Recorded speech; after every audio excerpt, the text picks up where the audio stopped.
It looks like it could be a scene from Charlie and the Chocolate Factory, but this isn't chocolate. It's molasses.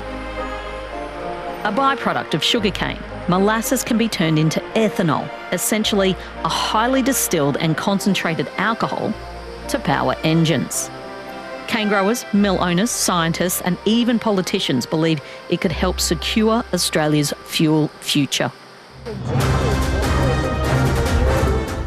This energy crisis is worse than previous oil shocks. The greatest energy crisis in global history. Fears about a supply shock. The conflict involving the United States, Israel and Iran, and the blockade of shipping through the Strait of Hormuz has exposed Australia's reliance on fuel imports. We've gone from producing 80% of our own fuel 20 years ago to now in Australia only producing about 20% of our own fuel. We're teetering on the edge of a fuel crisis in Australia, and we can't leave solutions on the table, let alone really good solutions. And ethanol is a good solution. Is it too simple to think an ethanol mandate for Australian fuel could ensure petrol stations never run dry?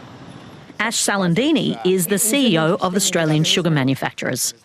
One of the sort of old trite sayings is never let a crisis go to waste. So we're at a crisis opportunity where essentially, we have this opportunity to use ethanol to get us through this crisis, but there's a long-term play here as well.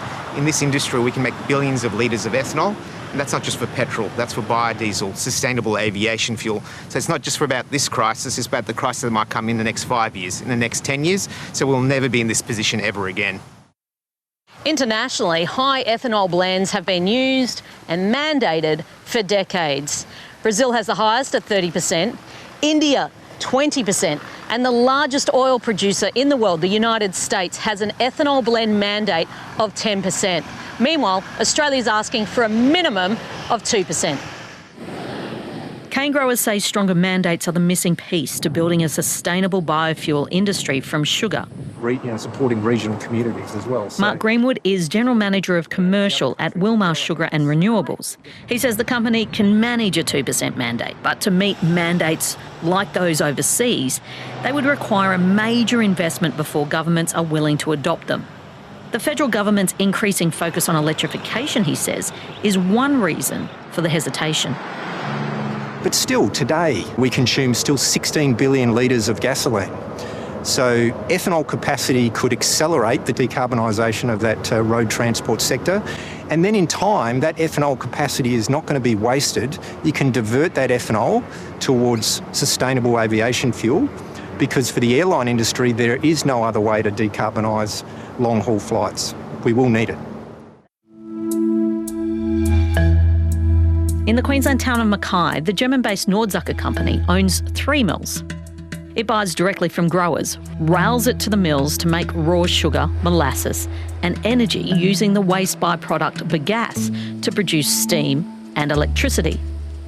And it's a very large operation. Carl Morton is the CEO. We're the second biggest sugar producer in Australia, so just behind Wilmar, and so we think we're reasonably important. So we're doing, as we said, about that 5.3 million tonnes.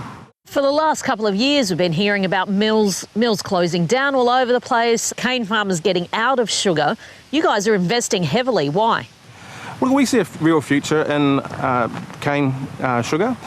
It's really interesting. Nordzucker, you would think, why is a European business that's predominantly in sugar beet in Europe investing in cane?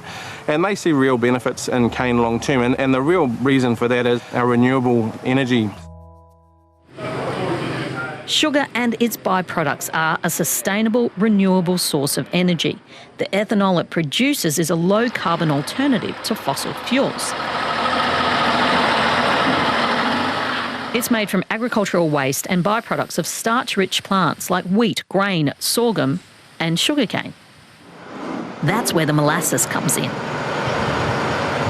We currently make 360 million litres of ethanol across Australia, and that's around 3% of Australia's petrol demand. Or put it in another way, that's nearly 9 days' worth of petrol reserves and a third of our current petrol reserves in Australia. So it's a huge opportunity to this current crisis. Ethanol is the most common of biofuels and has been around for nearly 200 years. Professor Ian O'Hara, Deputy Dean of Engineering at the Queensland University of Technology, is an expert on its production.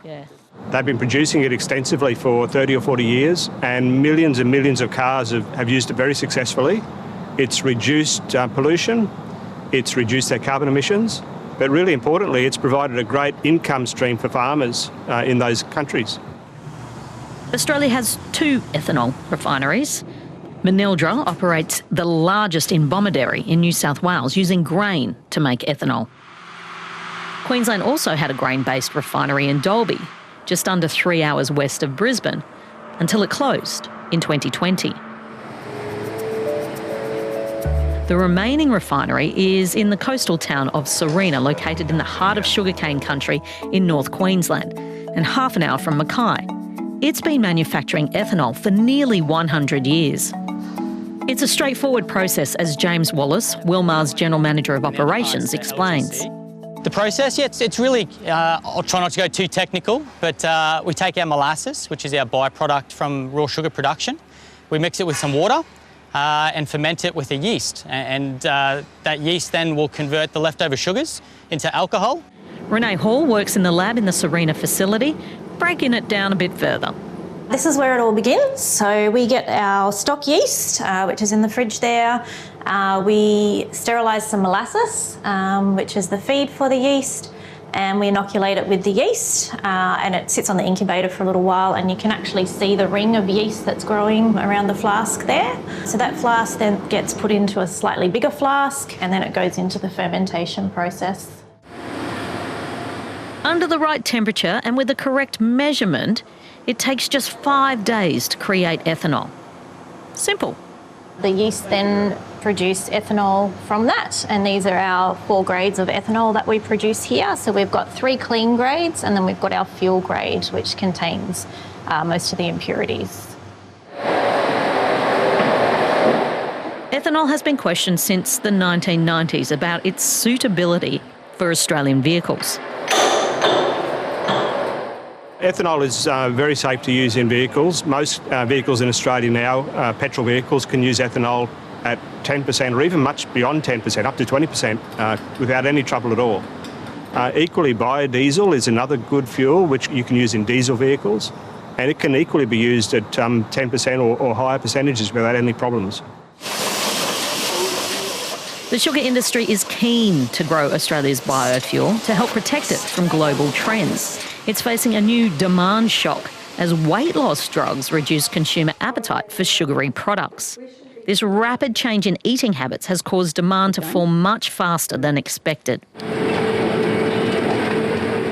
Sugar is a global commodity, and Australian sugar competes in an international market where subsidies often push prices down. Joseph Borg, chairman of Mackay cane growers, says bigger players have a major influence on price. The Brazilian crop is the key to this. The old saying says when Brazil sneezes, the whole world catches a cold. So they control a lot of the price. It's supply and demand, but there are speculators and other things that affect it. For him, the key to a sustainable sugar future here is simple: ethanol mandates. We need government mandates to be implemented and enforced. E10 has been around for years and years. Why isn't it E40, E50, E60? Enforce it, set a price on it, and let's get some diversification going. New South Wales and Queensland are the only 2 states with ethanol mandates. In New South Wales, it's 6%, and in Queensland, 4%. To meet that mandate, New South Wales fuel retailers need 60% of total petrol sales to be E10. E10 means it's 10% ethanol. Queensland MP Robbie Katter from the state's northwest is a vocal advocate for ethanol. His party pushed for the state's implementation of the 4% mandate in Queensland. I think there's just something good about growing our own fuel. I think there's a good ring to it, and it makes sense. It's a renewable resource. Sugar has been a wonderful product, ignoring the grain and others and the seed crops at the moment, but sugar's been a wonderful thing for our environment. Is it something that the state can go alone, or does it need to be a national mandate? The state's going to keep saying, it's better done federally. They do that. Labor did it before, Liberals saying it now. And usually it's because they're too gutless to just do it themselves. So they, if they want to lead and throw some, if they want to show some leadership on the issue, yes, they could do it tomorrow themselves. The question remains, is ethanol profitable? One of the challenges really is that fossil fuels, petrol and diesel, have been historically very cheap, and that's because we've got 100 years of experience of using those fuels. With biofuels, they can be a bit more expensive, but as we increase the amount of biofuels we use, we can drive the cost down so they are competitive with conventional fuels. Mark Greenwood of Wilmar reckons the mandate could go a long way to making biofuels profitable. He says there's 3 examples why we're not making the most of our current production capacity. Firstly, the Wilmar refinery plant is shut down for an extra month, foregoing 5 million litres of ethanol. We could be putting that into the market right now when we've got this fuel supply challenge, but the demand is not there. Number 2, in New South Wales, they've got ethanol production capacity, but over 100 million litres of that is exported every year rather than used locally. And the third point I'd say is that the Dalby ethanol production facility was shut down in 2020 because there just wasn't the demand or economics there to underpin that production capacity. So you can see that the current mandate is not really supporting the existing ethanol capacity. Professor Ian O'Hara says the case for producing more fuel onshore extends beyond security of supply to jobs and regional growth. So the more we can produce onshore, even if it's only 10 or 20% in the short term, but that all helps to make our fuel more secure. It helps us to reduce our reliance on imports, and very importantly, creates jobs in our regional communities, which are really good long-term jobs that create prosperity.